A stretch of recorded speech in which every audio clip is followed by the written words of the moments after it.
Bueno, ahora le aprecio mucho al nuevo gobernador del Banco de México, Alejandro Díaz de León Carrillo, quien ayer fue nombrado por el presidente de la República como gobernador del Banco de México, pues una institución central en la vida y en la estabilidad financiera y por tanto política de este país. Alejandro, muchas gracias por contestarme el teléfono. Muy buenas tardes. Muy buenas tardes, Joaquín. Un gusto estar contigo y con tu auditorio. A ver, cuéntame. Ahora sí, digo, hay unos enormes zapatos, un enorme espacio que deja Agustín Carstens, ¿no? Por supuesto, él es un economista que ha dejado un legado en México muy importante, ha contribuido a formar al Banco de México como una institución, como lo que es hoy en día, pero creo que la institución es reflejo de toda la gente que trabaja en el banco y en particular la Junta de Gobierno. El tener un órgano colegiado creo que le da una fortaleza en la institución, pero obviamente con un ejemplo y con un legado muy importante que seguir. Alejandro Díaz de León, ¿no te es ajeno el Banco de México? No, entré en 1991 al Banco de México. En ese entonces no había autonomía. El licenciado Mancera era el director general.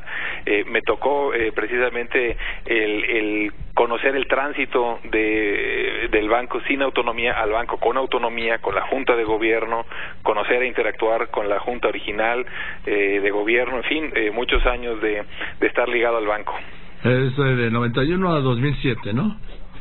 Sí, de 91 a 2007, en el Inter también me fui a estudiar fuera y regresé, en diversos cargos estuve tanto en el área de operaciones de banca central, donde se realizan todavía el día de hoy las subastas de mercado de valores, las operaciones de mercado abierto, y después también en la parte de investigación económica, donde se elaboran los informes de inflación, las proyecciones económicas, y la verdad es que es una institución que quiero mucho. Yo diría que es mi alma mater profesional.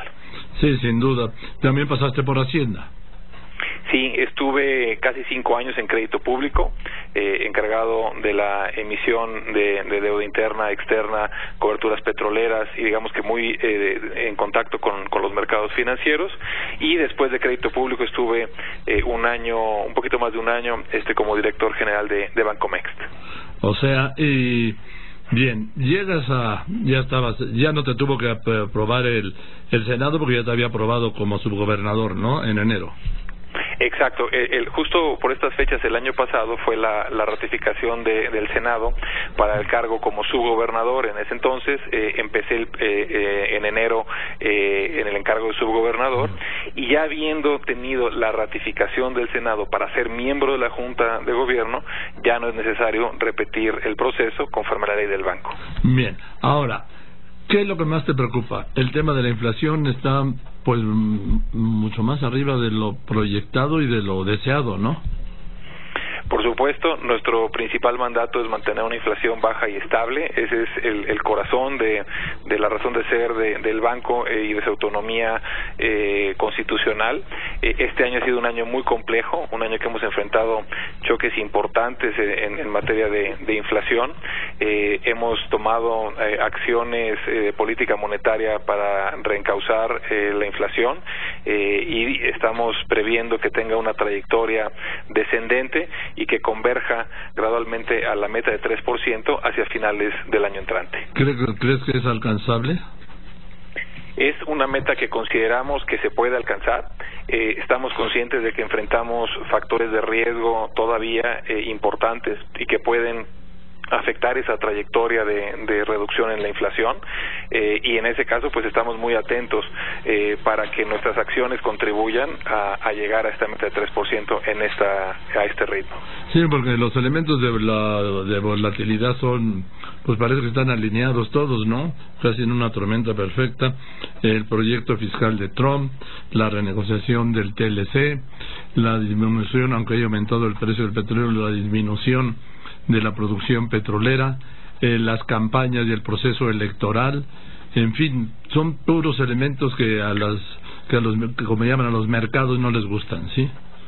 Yo creo que apuntas claramente a los retos que enfrentamos y a los factores de riesgo, y destacaría que, dicho por el propio Fondo Monetario Internacional hace unas semanas, la economía mexicana ha probado ser una economía resiliente o resistente, sólida ante estos riesgos, y yo creo que los pilares de esta estrategia obviamente es el anclaje macroeconómico, tanto de la política monetaria, la política fiscal, y sobre todo algo que a veces se pasa inadvertido, la estabilidad y la solvencia del sistema financiero. Ahora, te voy a comentar esto, Alejandro Díaz de León, estoy hablando con Alejandro Díaz de León Carrillo, gobernador del Banco de México. Se da en este espacio de volatilidad externa, que de algún modo siempre influye en la estabilidad interna, el cambio de secretario de Hacienda y del Banco de México simultáneamente. Yo creo que es un cambio que si bien modifica a los titulares de estas instituciones, yo creo que somos gente que hemos trabajado muchos años en ambas instituciones, y gente que ha tenido pues una experiencia amplia en estas agendas. Sí, ahora tendrá que nombrar al presidente un nuevo subgobernador, ¿no? Es correcto, es una atribución del presidente de la República nombrar al subgobernador restante, y que sea ratificado por el Senado de la República. Porque ¿cómo queda ahora la Junta de Gobierno? En este momento somos 4 los que estamos en la Junta de Gobierno, de los 5 como está diseñado. En fin, pues sí confías entonces que dentro de todo y con todo, porque el tema electoral para mí es central, sobre todo dependiendo de los resultados, el tema inflacionario. Pues la verdad es que consideramos que si bien hay estos factores de riesgo, consideramos que va a haber una trayectoria de inflación a la baja el año que entra, y de manera acelerada en el primer trimestre, conforme no se repitan estas alzas en los precios de las gasolinas que tuvimos este año. Sí. Y estamos, por supuesto, que muy comprometidos en tomar las acciones de política necesarias para que continúe esa trayectoria, y obviamente si hay retos tendremos que analizarlos, diagnosticarlos, comunicarlo y tomar las acciones necesarias. Sí, porque además a partir de mañana ya se libera el precio de las gasolinas. Sí, ha estado bajo un digamos que cronograma predeterminado, y así se cumple con este último paso, y estaremos ya acercándonos a precios flexibles y de mercado, que yo creo que es una política pública atinada. Sí, pero que si suben puede afectar las proyecciones inflacionarias, ¿no? Sí, digamos que esto incrementa el reto. Al tener precios administrados, a veces se recurría a mantener los precios de las gasolinas fijos como un instrumento para mantener baja la inflación, pero cuando esto se dejaba de ser sostenible, pues a su vez contribuía en un factor de presión inflacionaria considerable, y yo creo que va a ser muy útil que ya como política de mediano y largo plazo sean precios de mercado. Que yo creo que va a complicar más o dificultar más la reducción o la proyección a la baja de la inflación. En digamos que por el periodo de transición podría ser el caso si es que hay incrementos en los precios internacionales de las gasolinas, o si el tipo de cambio tiene alguna depreciación adicional, porque son los dos componentes importantes para el precio de la gasolina, y en ese sentido tienes razón que sería un factor adicional que podría complicar el entorno inflacionario, pero yo creo que es una decisión muy atinada por su componente de mediano y largo plazo. Y por último, sé que no me lo puedes adelantar, pero ¿se prevé algún aumento en la tasa de interés para la próxima reunión?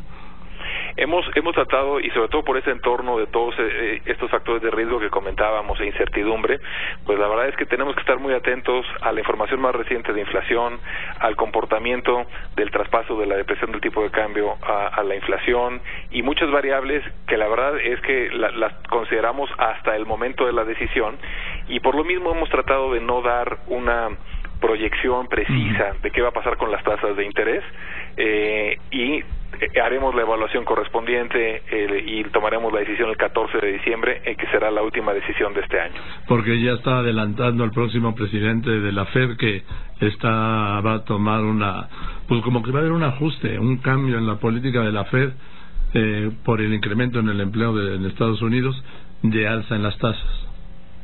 Sí, la Reserva Federal ha venido anunciando cómo va a retirar este estímulo monetario, que no es otra cosa que ir subiendo las tasas de interés de manera gradualmente, y para nosotros es muy importante considerar esa decisión, porque al final del día es un activo de reserva en el mundo y es un referente de tasas de interés para el resto de los activos y que tenemos que tener en consideración. Bien, Alejandro, pues aprecio mucho que en este día, pues segundo día o primer día completo de gobernador del Banco de México, me hayas aceptado esta llamada. Será a partir del 1 de diciembre y te agradezco mucho la oportunidad, Joaquín. Bueno, pasado mañana, antes que ningún otro medio. Pues, gracias. Así es. Estoy muy bien.